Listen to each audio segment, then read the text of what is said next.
Hey everybody, Dean Graziosi, multiple New York Times best-selling author, but even more importantly, a broke kid who found real estate over 22 years ago and became a millionaire in my 20s because of it, and I've gone on to teach hundreds of thousands of people to do the same thing. I have a place on this page for your name and email address for two really important reasons.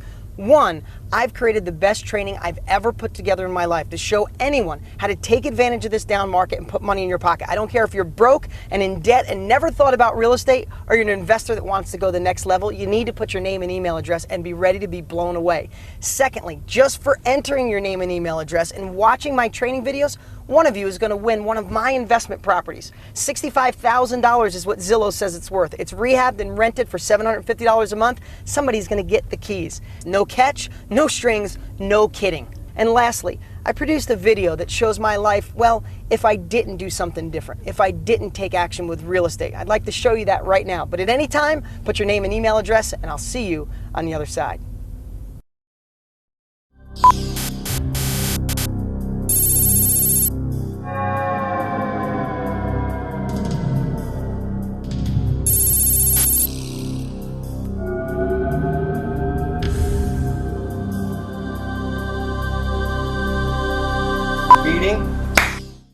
Is this thing on? Are we ready?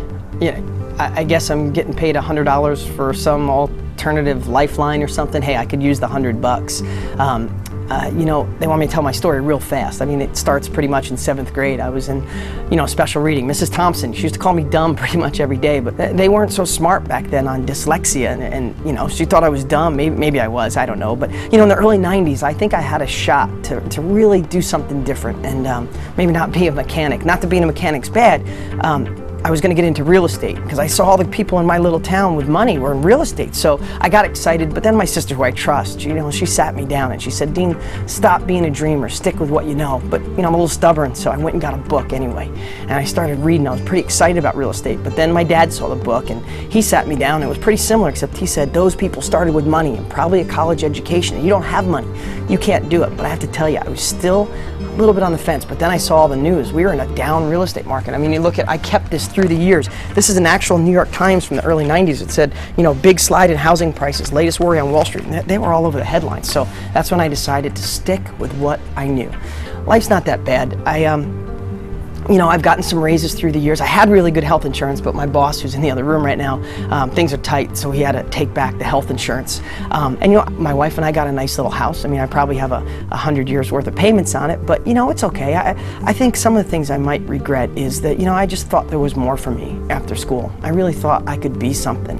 And, I hate the stress and worry about the bills. There's never enough, and me and my wife fight about it. And, a couple even deeper things is I have 2 little kids, a 4- and a 2-year-old, and I hope I could figure out a way to get them to college. I know I'm not going to have the money, and the other thing too is my parents. Like, neither one of them saved up money for retirement, and they're really struggling. And I always wish I had that extra money to get them going.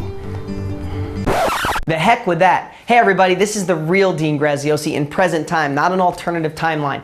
Everything I said in that video was true. I was in special ed. I was broke. My family tried to tell me not to do anything different, to play it safe. And it was the worst real estate market in a long time in the late 80s, early 90s. But you know what? I made a decision, one that you can make today. I made a decision to not listen to everybody.